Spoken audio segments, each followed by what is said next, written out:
Pull them up, quickly! Let us pray for those. It is not just the MV Princess of the Stars. It is a question that has never been answered. How could a 23,000-ton steel flagship, the absolute pride of the Philippine fleet, advertised as the safest vessel on the archipelago, collapse into an upside-down tomb just kilometers from the shore? Why did a system designed to defy the crushing power of the Pacific Ocean surrender to a single calculated gamble against a typhoon? And more importantly, why did 800 men, women, and children become the first victims of the very confidence they trusted? But that is only the surface.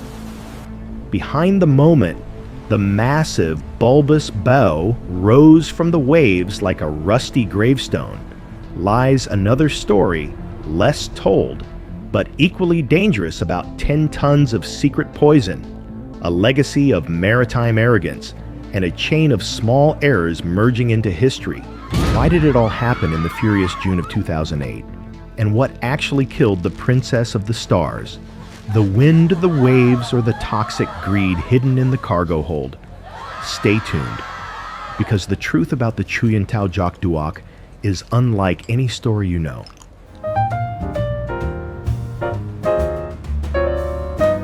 The port of Manila on a Friday evening was a living creature. It was June 20th, 2008, and the humid air clung to the skin like a warm towel. The sun had set, painting the polluted horizon in bruises of purple and orange, but down on Pier 12, the day was far from over. It was the start of the weekend, and for hundreds of families, students, and traders, the destination was Cebu, the Queen City of the South. Rising above the chaotic sea of jeepneys, cargo trucks, and shouting stevedores stood the MV Princess of the Stars. She was not merely a ferry, she was a monolith. At nearly 24,000 gross tons, she was the flagship of Sulpicio Line's the largest, and arguably the most magnificent vessel in their fleet. To the passengers staring up at her white superstructure from the dock, she looked less like a boat and more like a floating hotel, a fortress of steel that had tamed the archipelago's waters for 24 years. Inside the ship was a sanctuary.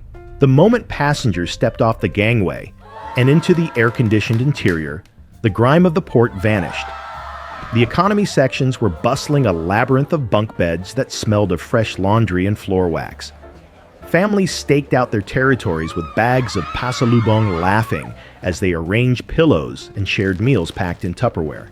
In the upper decks, the first-class cabins offered the quiet luxury of a business hotel, complete with soft lighting and thick carpets that muffled the footsteps of the stewards. The cafeteria began to fill with the comforting aroma of fried garlic and steaming rice. The television screens flickered with the evening news, showing a weather map with a swirling mass named Frank.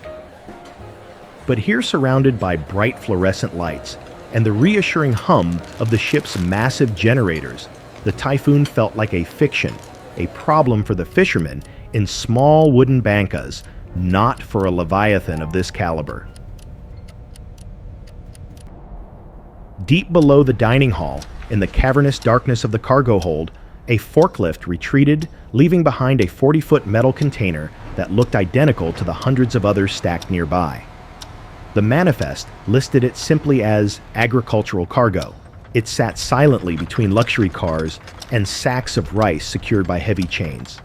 Inside that container were 400 boxes of Endosulfan, a pesticide so toxic it had been banned in dozens of countries.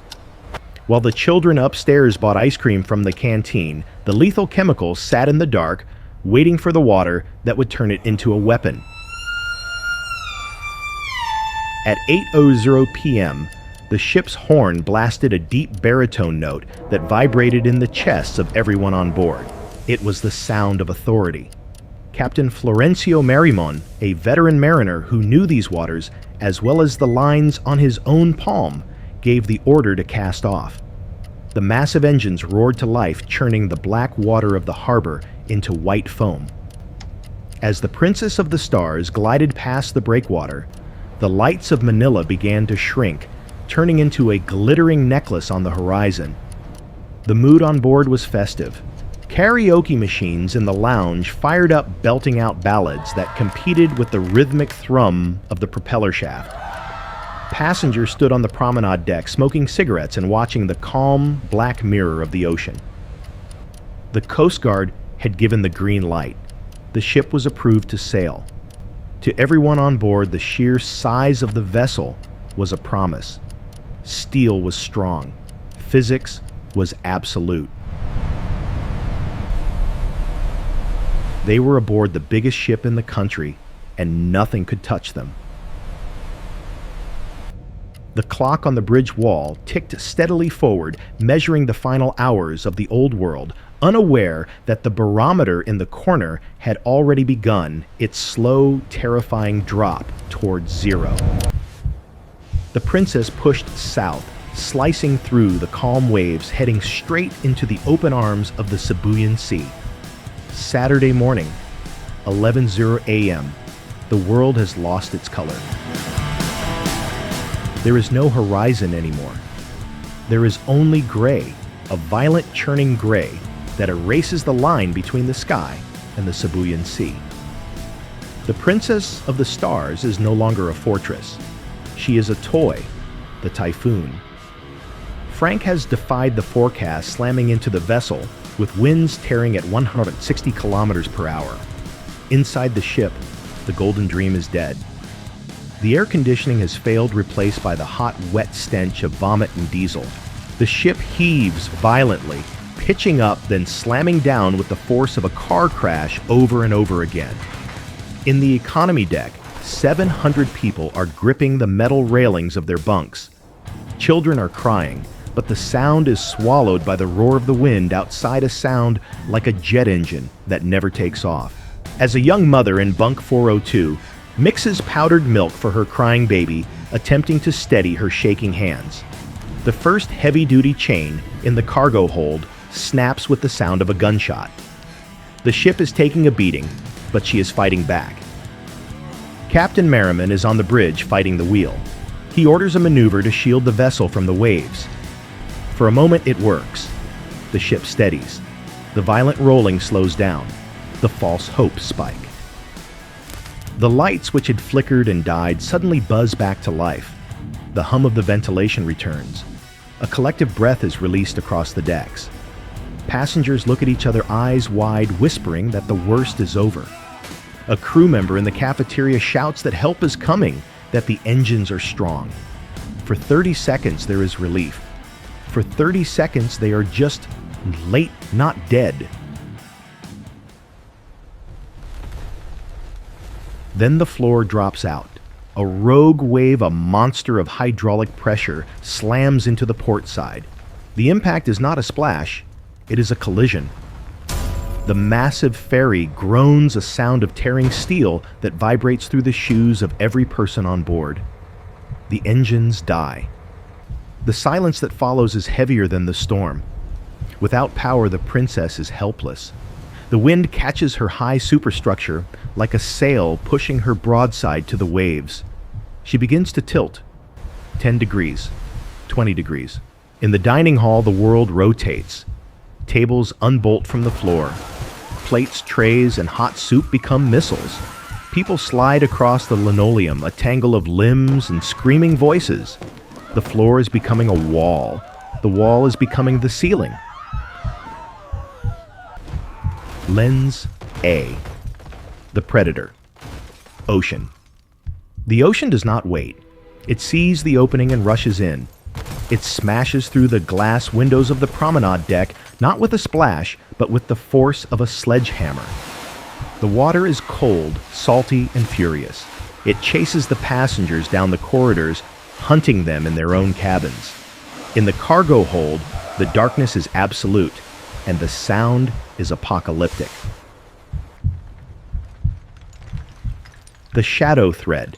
The 400 boxes of Endosulfan are no longer secure. As the ship rolls past 40 degrees, the container buckles. The toxic cargo smashes against the steel hull, bursting open. White powder mixes with the incoming black seawater. The poison begins to brew.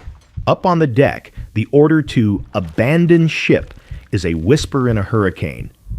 There is no time to lower the lifeboats. The angle is too steep. People are scrambling up the side of the ship, clinging to railings, slipping on wet paint. Then the final groan. The Princess of the Stars gives up. She rolls completely over. The screaming stops abruptly for those trapped inside, replaced by the thundering rush of water filling the void. For those on the surface, the sight is a nightmare of scale. The massive white belly of the ship rises from the waves, rain hissing against the exposed barnacles. It is 12:00 p.m. The pride of the fleet is gone. In its place is a floating island of steel drifting in the storm. And inside the inverted hull, in the pockets of air that still remain, the water is rising. But it is not just water anymore. It is a chemical soup, silent and stinging, rising to meet the survivors in the dark. The silence that followed Typhoon Frank was not peaceful. It was heavy. When the sun finally broke through the clouds on Sunday morning, the Princess of the Stars had ceased to be a ship. She lay upside down off the coast of Romblon, only the tip of her bulbous bow breaking the surface, a steel tombstone marking the grave of 800 souls. From the air she looked like a sleeping whale, peaceful and still. But beneath the surface, the nightmare was evolving. The first responders were elite divers from the Philippine Coast Guard and the Navy. They arrived with the desperate hope of finding air pockets miracles trapped in the hull. They slid into the water, expecting the cold darkness of the Sibuyan Sea. Instead, they found a chemical war zone. As they descended toward the inverted deck, their skin began to itch. Then it began to burn. The water around the wreck was not the clear blue of the Pacific. It was cloudy, carrying a strange bitter taste that leaked through their regulators. They were swimming in a solution of death. It was only then that the manifest was fully scrutinized. The official lie of general cargo collapsed. The brutal reality was 10 metric tons of Endosulfan, a pesticide so potent that a single teaspoon could kill a human, dissolving directly into the currents. The rescue mission stopped cold. The ocean had been weaponized. On the bridge of the rescue vessel, a coffee mug sat abandoned on a radar console, its steam rising next to the radio that delivered the grim news the victims were no longer just missing. They were biohazards. The families waiting on the shoreline of Manila and Cebu were dealt a second cruel blow. They were told that their husbands, wives, and children could not be retrieved. To touch the dead was to risk joining them. The princess became a no man's land. The government declared a 5-kilometer exclusion zone. Fishermen were banned from the waters. The sea which fed the locals had become poison. The narrative shifted from rescue to salvage. It was no longer a job for divers. It was a job for titans. Enter Titan Salvage. The operation that followed was a marvel of modern engineering, a resurrection of steel designed to undo the chaos of nature. The Jascon 25, a massive dynamic positioning vessel equipped with a 400-ton crane, arrived on the scene like a mechanical god. The scale of the resurrection was industrial. It involved hot-tapping the hull, drilling precise holes through the thick steel plating to pump out the remaining bunker fuel before it could mix with the pesticide. It was surgery performed on a corpse the size of a skyscraper. Engineers worked in shifts, battling the nauseating fumes. They had to cut through the hull to access the cargo hold, peeling back the steel skin of the ship like the lid of a tin can. The goal was to extract the poison before it wiped out the marine ecosystem of the entire Romblon province. Inside the hold, the scene was frozen in a grotesque tableau. The containers lay scattered like children's blocks. The drums of Endosulfan were ruptured white powder caked onto the walls, mixing with the silt. And amidst this industrial wreckage, the personal artifacts of the lost. A single red sneaker floated near the ceiling of the cargo hold, bobbing gently in the toxic current, its laces still tied in a double knot for a journey that never happened.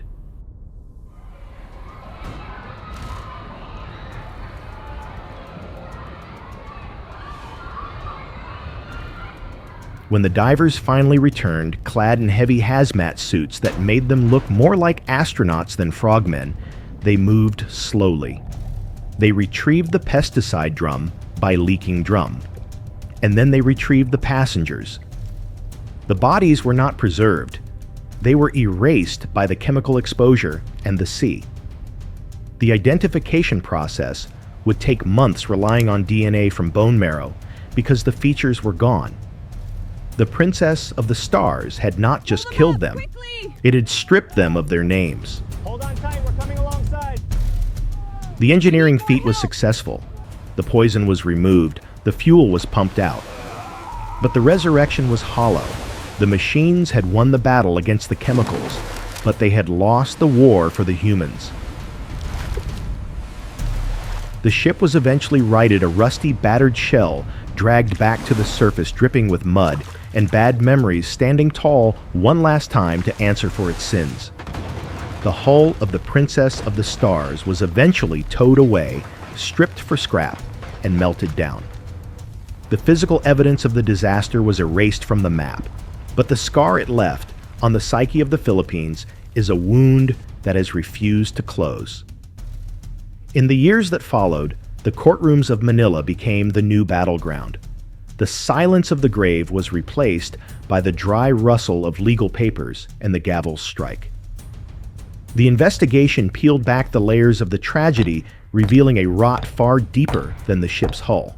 It exposed a culture where seaworthiness was just a piece of paper, and where a captain's discretion could override the screaming warnings of a satellite weather map. The Sulpicio lines, once the titan of the seas, found its legacy forever tethered to death. This was not their first rendezvous with the abyss. The ghosts of the Doña Paz, the deadliest peacetime maritime disaster in history, stood silently behind the victims of the Princess. The public realized with horror that the same logo that sank in 1987 had sunk again in 2008. The name of the company changed, the ships were repainted, but the equation remained the same: steel plus arrogance equals tragedy. But the most lingering echo of the Princess of the Stars was not legal. It was biological. For years, the fishermen of Romblon looked at the water with suspicion. The ocean, once their mother and provider, had been branded as toxic. The fear of the poisoned fish destroyed livelihoods long after the endosulfan was removed. It was a stark reminder that in the modern age, a shipwreck is never just a shipwreck. It is an environmental bomb. We do not just risk our lives when we sail. We risk the life of the sea itself. The disaster forced a rewrite of maritime laws. It changed how the Coast Guard authorizes departures. It changed how hazardous cargo is tracked. But laws are ink, and storms are wind. Today, if you stand on the pier where the Princess last docked, you will see newer, shinier ships. They have better radar, stronger hulls, and more lifeboats. The passengers still laugh, the cargo is still loaded, and the horizon still looks inviting. But look closer. The clock on the wall of the terminal still ticks with the same indifferent rhythm it held in 2008. The story of the Princess of the Stars is not a story about a storm. It is a warning. It tells us that no matter how large the machine, no matter how advanced the engineering we are, only ever guests on the surface of the predator ocean. We build our floating cities. We fill them with our chemicals and our hubris, and we convince ourselves that we are in control. But the ocean is patient. It does not hate us. It simply waits for the moment we forget to be afraid. And when that moment comes, when the barometer drops and the general cargo isn't checked, the outcome is always the same. Nature wins. History is not just dates and numbers. It is the collective memory of our species. Thank you for taking the time to remember these events with us. If you have a story or an event you believe deserves to be told, leave it in the comments. We are listening.